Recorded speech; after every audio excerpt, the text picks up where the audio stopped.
My God, I hate drugs. Hindi pa riyan natapos ang araw ni Dole Undersecretary Jacinto Paras dahil matapos nito ay nagkaroon naman siya ng komprontasyon kay Senador Antonio Trillanes sa loob ng session hall sa Senado.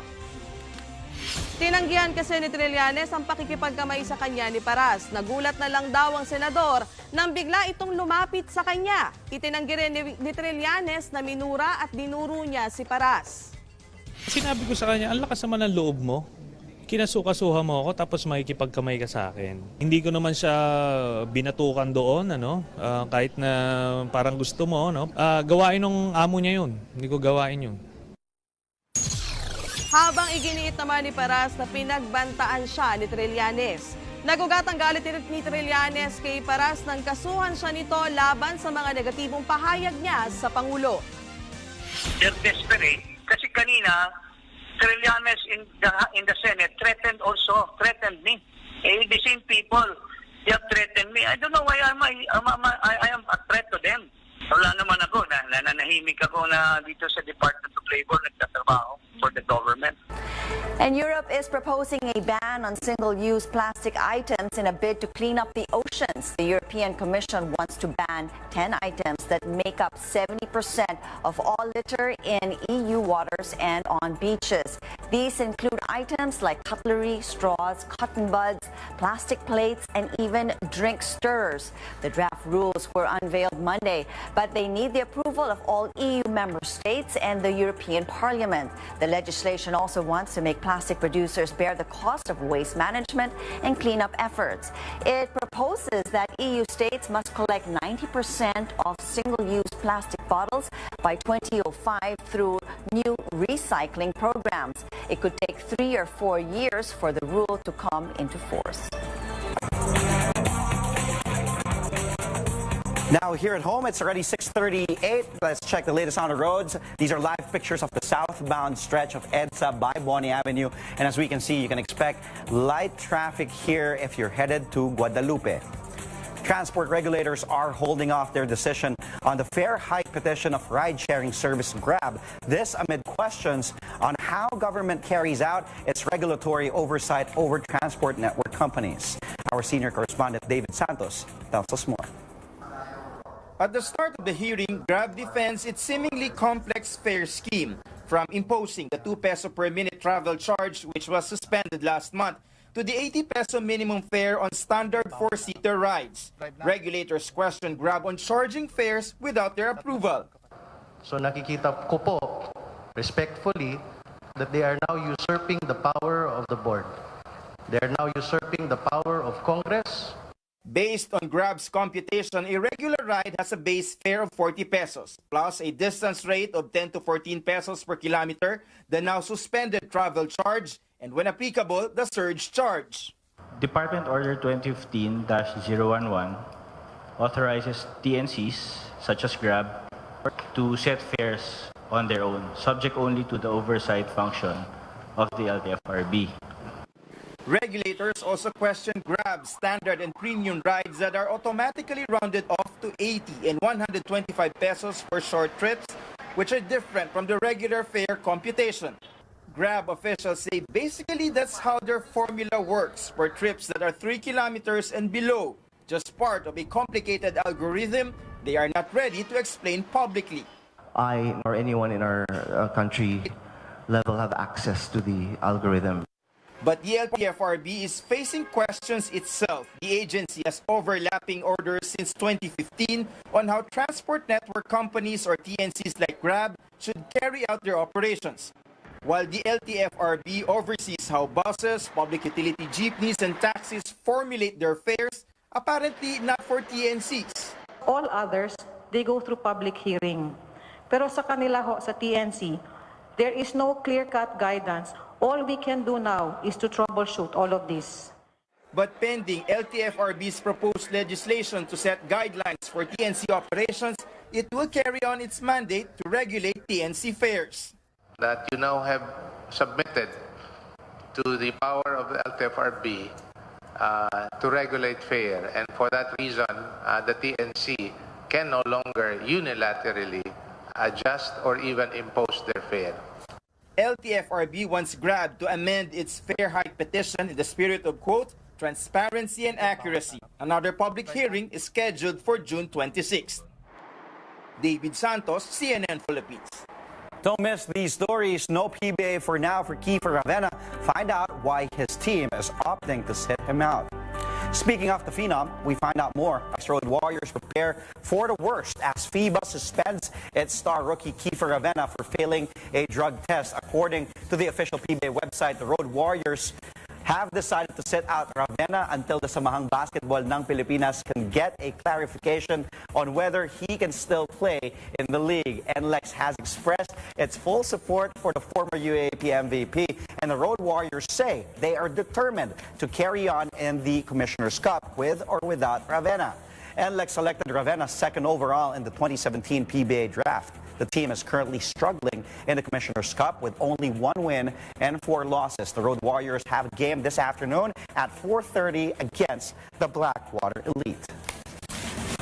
The substances Ravena tested positive for are not illegal drugs. Rather, they are substances that enhance an athlete's performance, Christine. That's right. And here to tell us more about them, we have MedTalk Health Talk host, Dr. Freddy Gomez. Good morning, Doc. Yes, good Interesting morning. topic ahead. I'm sure a lot of people do have questions. So Kiefer basically took what?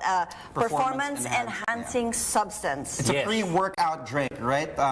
It's commonly known actually as PEDs. We hear that a lot, Christine. Performance-enhancing drugs.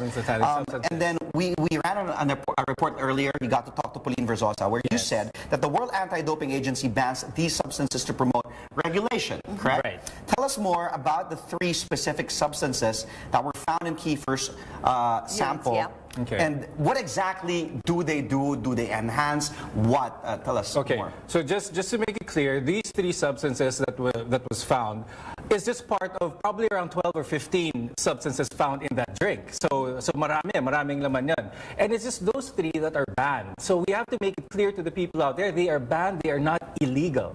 So when banned substances in the eyes of the World Anti-Doping Association, they see these as drugs or substances that will increase the athlete's performance that is not fair to others. So they want to make the playing field for all these athletes at the global level, as even as possible. Okay, so this one would actually, as simple as help them not fatigue easily, or help them be more focused, or get more adrenaline rush, and for them to sustain that level at a longer period of time. That's right. So this drink, it's a pre-workout drink. So what it does, it primes the body for physical exertion. It sort of regulates also. It minimizes lactic acid buildup.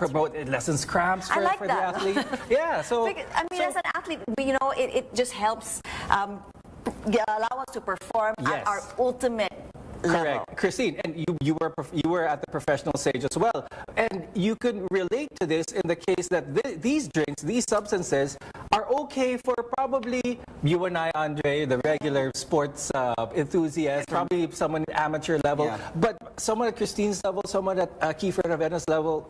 These substances are controlled. They have an eye on these things. Actually, as you mentioned, there is that long list, which they would There's over 300 substances that are banned. That are hard to pronounce even, and hard to read, and hard to understand. Those are chemical elements, so unless you have a medical background or pharmacology background, these are very difficult substances. That's why it's not just the athlete's responsibility to be aware of these, but it's the entire team. So when you're at that global level, when you're at that professional level as well, you're already surrounded by a team of these doctors and coaches as well. So I think the environment that you have to be aware of what you are putting inside your body. And just to clarify, hindi to steroids, hindi to pampalaki. No, those are illegal. Those are illegal drugs. Those are part of the list as well. So those are illegal. Those are the obvious ones. Yes. I mean, those are the ones that all athletes know na bawal talaga. Na sometimes the steroids, the marijuana, those are all part of the list as well, but those are illegal. So what Kiefer had was bad. Okay, so according to Kiefer and the SBP, these substances were found in a pre-workout drink, like we mentioned. Diba? He even named it yung name ng drink.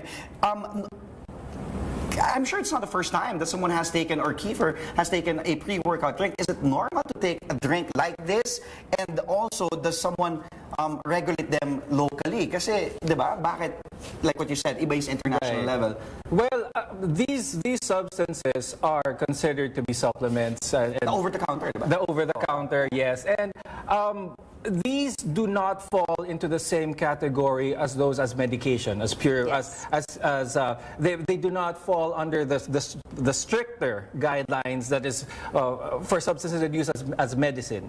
So with that being said, unfortunately, some of these supplements are safe until proven otherwise. Yeah, and there's also a time frame. I know that you have to clean your system so many months prior to to a competition. Right, because right. it It takes your depends, body yes. to It depends on the takes the half-life time. of some of these substances. So with that, I'm sure a lot of our audience are also watching. So without these, performance or pre-workout drinks, are there any other way that can help an athlete get up to that same level of performance without my pre-workout drink? Well, or is it just months of training? That's the thing. If you do not have these drinks, or you do not want these drinks, it's just pure good old-fashioned hard work that will get you up to that level. Actually, water is okay, but when you're at this intense level of physical exertion, water just isn't enough. You need something to replace those electrolytes in the body and as well. But again, with what Christine was saying, if you're afraid of these substances being in your system, just good old hard work. But again, these pre-workout drinks, these are marketed, or these are geared more for the regular athlete, the Sunday basketball player athlete, not someone at the level of Kiefer. Well, I want to meet that regular Sunday basketball athlete that needs this high performance. Come here, ni Andre.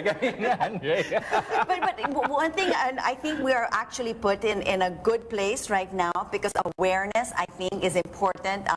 Our basketball players actually compete internationally. Not only them, but we have soccer players. We have a lot of triathletes that actually do. And you know this personally firsthand, because when you competed, like in the Olympics. In the Olympics, we even had mga ibuprofen, bawal ka uminom. When I was competing NCAA in the States, they already gave us a list of restricted over-the-counter, just over-the-counter regular medicines that you would take for a common cold or, a headache. That is already saying, no, you cannot take it so many months prior to, an NCAA tournament. When was correct? This was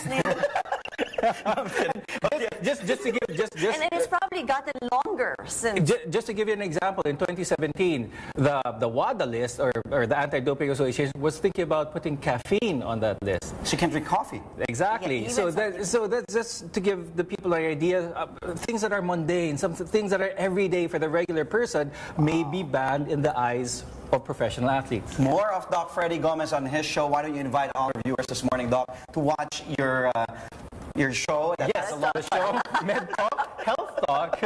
That is during Thursdays at 9:30 p.m. only on CNN Philippines. Oh, thank you so much, Dr. Always a pleasure to have you. Always love having you here with us. Come by every morning if you want. Again, we just had Med Talk, Health Talk host, Dr. Freddy Gomez.